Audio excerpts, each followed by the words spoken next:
Ayan mga idol, nag-drop off tayo dito sa may Colyat, Quezon City.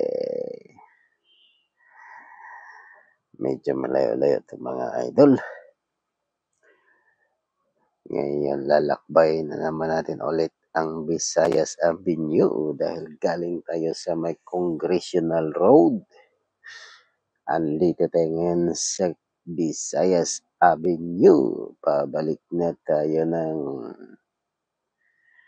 boundary ng Quezon City in Maynila. Let's go mga idol. Ay, malayo-layo yung lalakbay natin mga idol.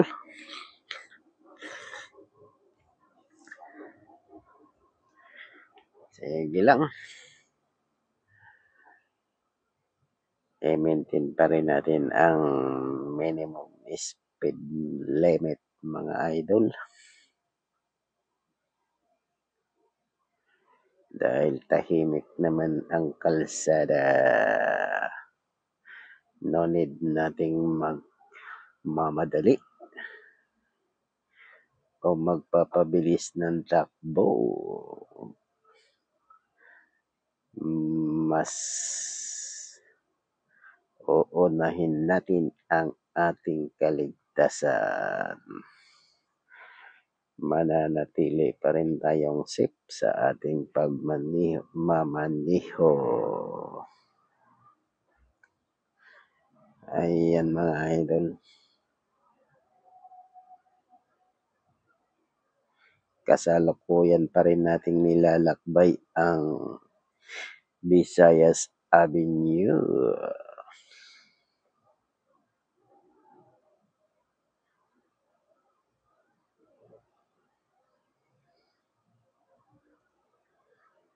Pabalik na tayo na Banawi or sa may Detwason.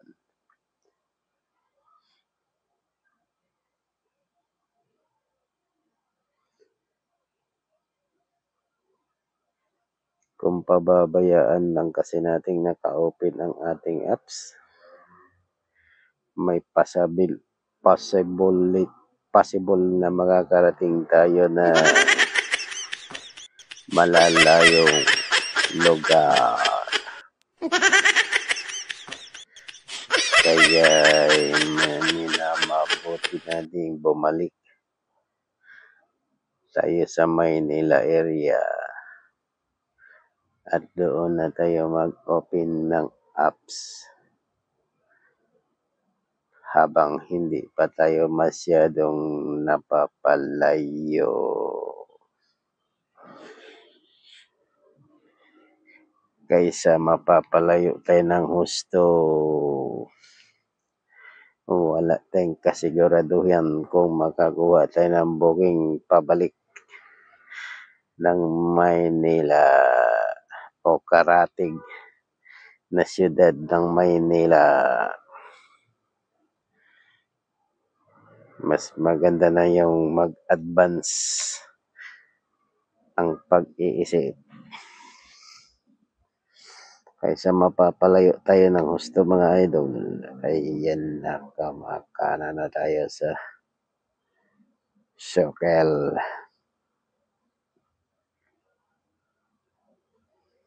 Mananatili pa rin ang ating maximum speed mga idol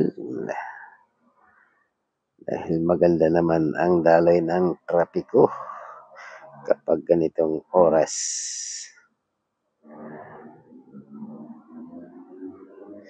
Nasa hating gabi, matahimik na ang kalsada.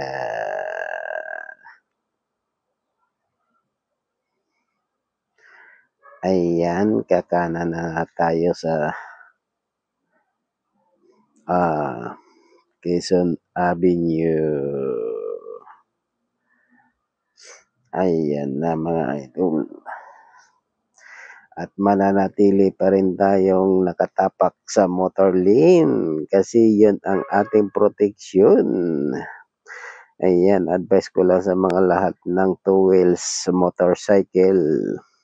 kapag nandito tayo sa mga ganitong highway mga idol, kung saan may nakikita tayong motor lane, wag na wag niyong i-ignore mga idol. Mas mabuting nakatapak tayo sa motor lane. Dahil yan kung ano mang mangyayari sa atin sa highway, basta't nakatapak tayo sa motor lane, tayo pa rin ang nasa tama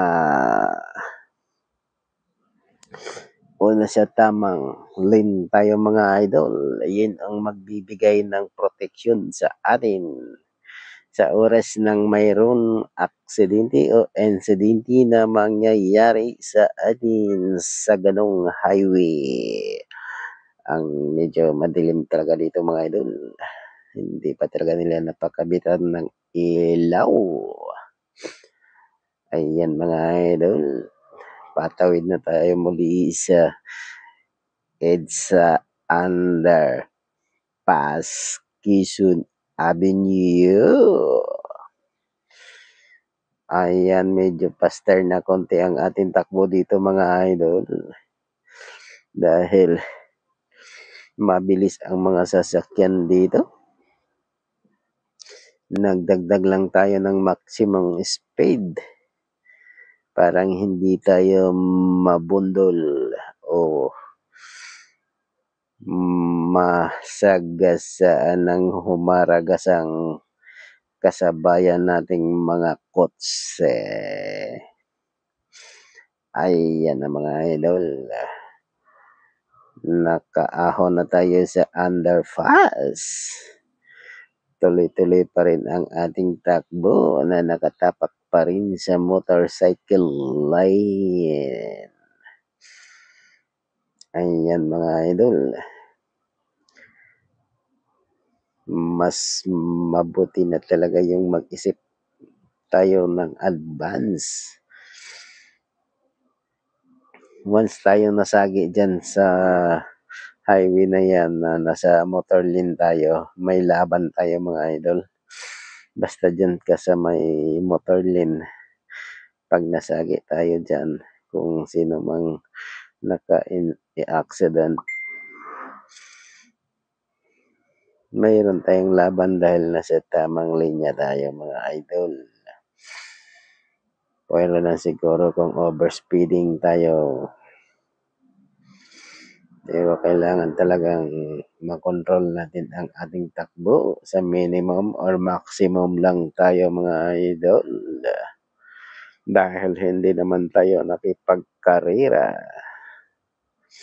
Mas mabuti pa rin yung nag-iingat tayo sa ating speed limit and speed maximum.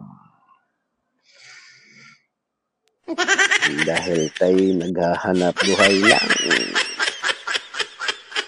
Makauwi tayo ng ligtas sa ating kanya-kanyang pamilya.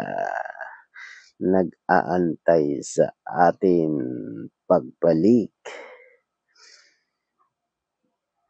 Ayan mga idol.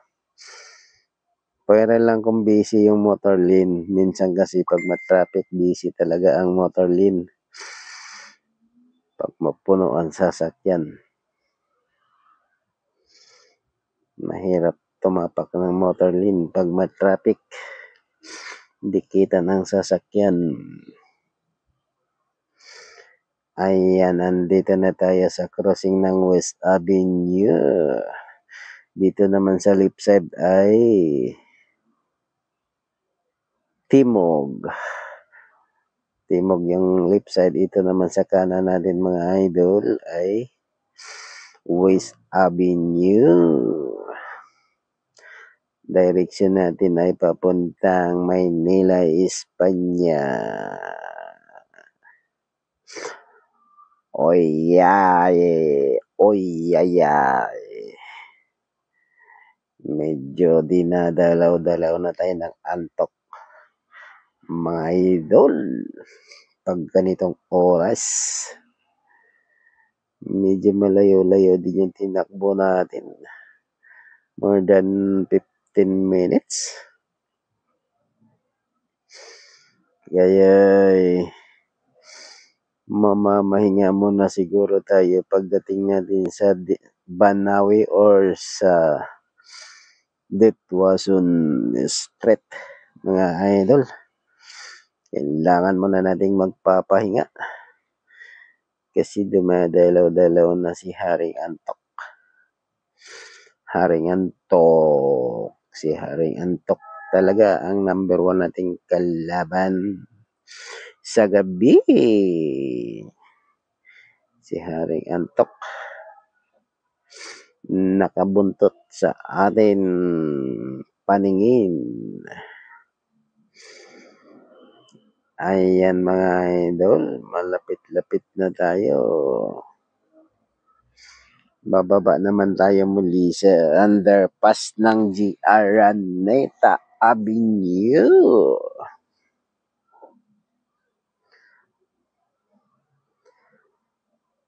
Bababa tayo ng G.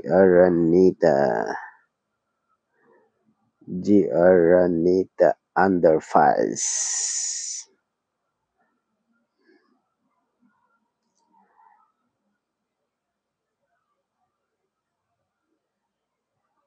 Ayan mga idol, ang tutuli na ng mga sasakyan. Ayan mga idol, pababa na tayo ng G. Araneta underpass. Mas mabuti na ngayon yung street light dito mga idol dahil nagawa na nila. Maraming salamat mga sir, mga ma'am, napaliwanag nyo na muli ang underpass ng G. Araneta Avenue. Maraming salamat mga sir and ma'am muli sa inyong pagsiservisyo. Ayan. Kailangan muna talaga nating magpapahinga muna mga idol. Medyo ramdam ko na talaga yung pantak-antak. Papahinga muna tayo dito sa may Banawi Street or Ditwason. Magpapalipas lang muna tayo ng mga ilang minuto mga idol. Hanap tayo ng pwesto para makapagpahinga muna tayo. Dahil dumadalaw talaga si Haring Antok. Ayan mga idol. Andito muna tayo sa may wala tayong pwestong mahanap dito mga idol kung saan tayo makapagpahinga ng konti. Ayan, hanggang dito na lang tayo mga idol.